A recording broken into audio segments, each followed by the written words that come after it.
Black Brother by Jewel Parker Rhodes. Part 3, Chapter 3. Tournament. We look smart, slick. Zion, Zara, Trey, and me. We've got crisp uniforms and the Boys and Girls Club logo on our backs and down the side of our pants. We're a team. Months of training, practice bouts. Coach is super nervous. Sweat speckles his forehead. He paces. "What's wrong, Coach?" asks Zion. "Don't you think we're going to win?" "Winning is fine. Fencing honorably is the main thing. Do you remember what I told you about the salute?" "Yes," I say. Our opponent, the ref, and the audience." "Yes," Coach echoes. "Be respectful," he adds, reminding me of my dad. But he's wary, looking around the packed arena, and I don't know why. I can't guess what's wrong. Is he looking for someone? Something? I start to feel nervous too. So many teams, so many schools and fencing clubs.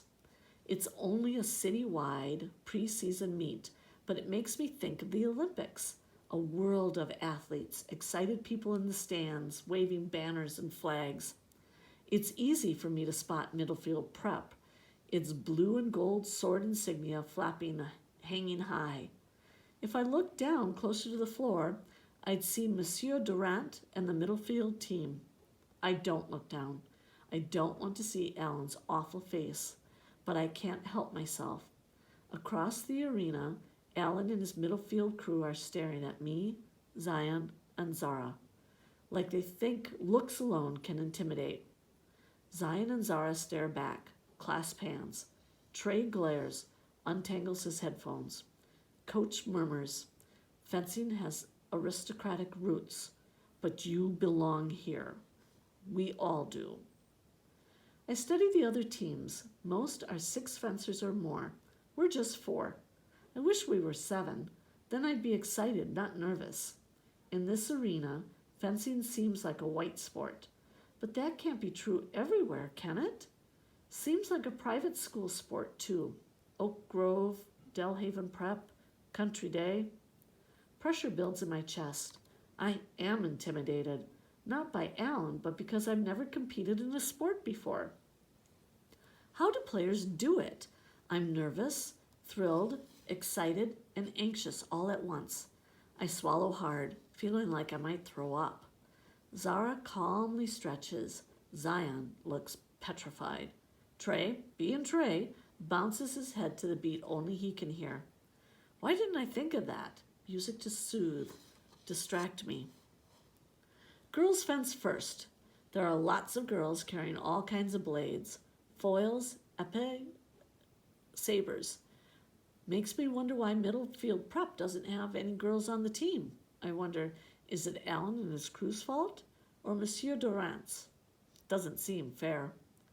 Zara stands at her mark, her braids twisted with ribbons, facing a girl with straight brown hair. The girl seems fierce, but nice. Both girls salute each other, the referee, the audience. They put on their masks. First position. "On guard!" yells the referee. The arena is quiet like a church. "Ready?" Blades cross without touching. "Fence!"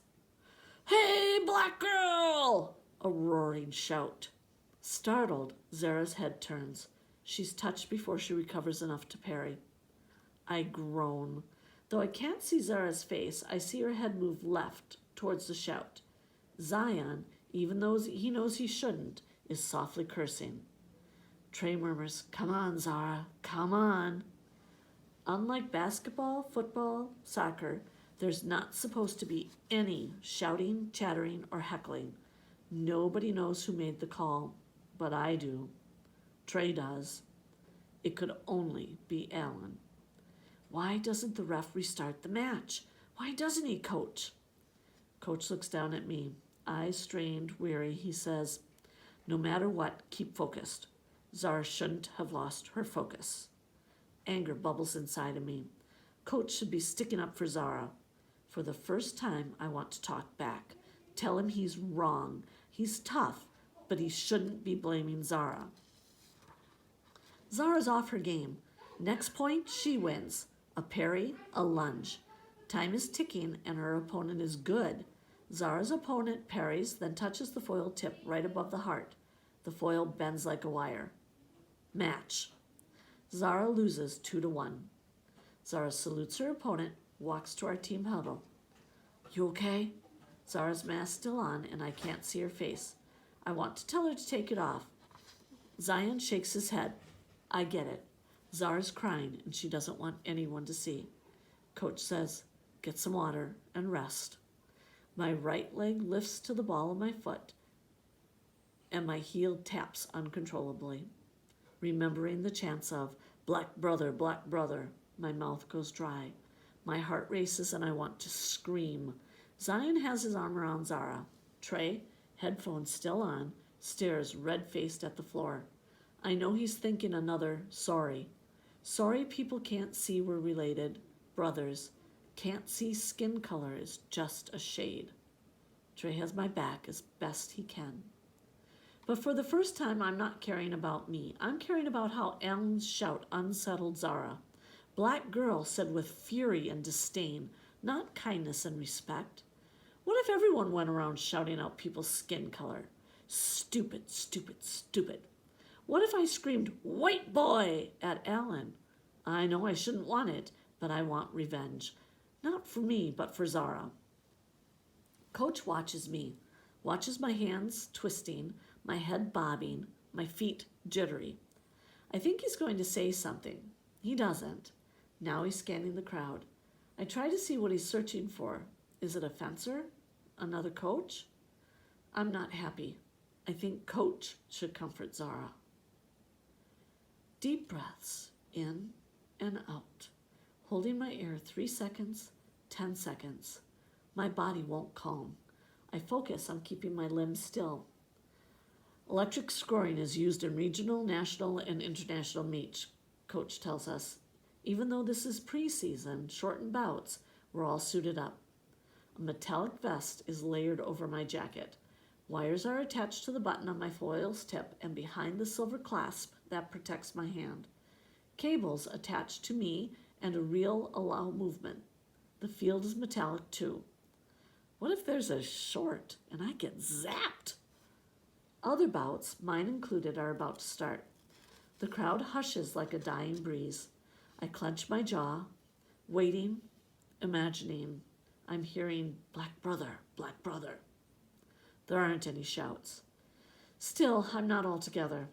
The foil feels light in my hand, which is good, yet it also feels alien, unnatural. A foil is supposed to be a seamless extension of your arm and hand. Right at this moment, I hold it awkwardly, without style or grace. My opponent is tall, long-limbed, means his reach, both his arms and legs, is going to be better than mine. Your opponent's size shouldn't matter, coach likes to say. Yeah, right. We salute the referee, each other, the crowd. On guard. You've got this, Dante. You've got this. Ready? Fence explodes in my mind and I attack first. The parry, quick, slight, made it seem like the fencer was flicking at a fly. I lunge again. This time, after a parry, the foil tip touches me left lower side. The electric score flashes green. A touch hurts. The padded jacket absorbs most but not all of the force. Mentally, I'm shocked, as if the electric buzzer's light lit up my head instead of the scoreboard. Be cool. See. Think. Time slows, though reality doesn't. He's going to lunge. The parry is done. Legs and arms shifting, flowing into a lunge, his arms stretching seemingly forever. Touch. I'm disbelieving. I knew the offense was coming and I didn't do anything. Time's running out.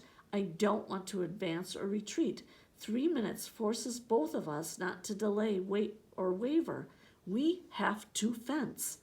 I parry, then lunge. My arm stretching for a touch. He retreats. I lunge again and again. Wildly, I lunge, sloppily, the weight between my legs uneven.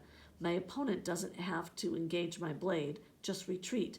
Keep himself safe as the last minute counts down.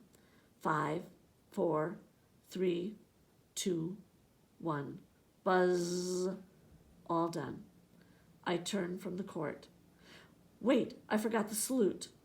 I spin back around, salute the referee, my opponent. I shake his hand. He squeezes it. With his mask off, I can see freckles bridging his nose. First match is always the hardest, he whispers. His kindness feels good. We fenced fair and square. I look across at Coach. Everything feels good. Even though I lost, I realize I like fencing. For a few minutes, the field was the entire world. Nothing else mattered except how my mind moved and my body and foil.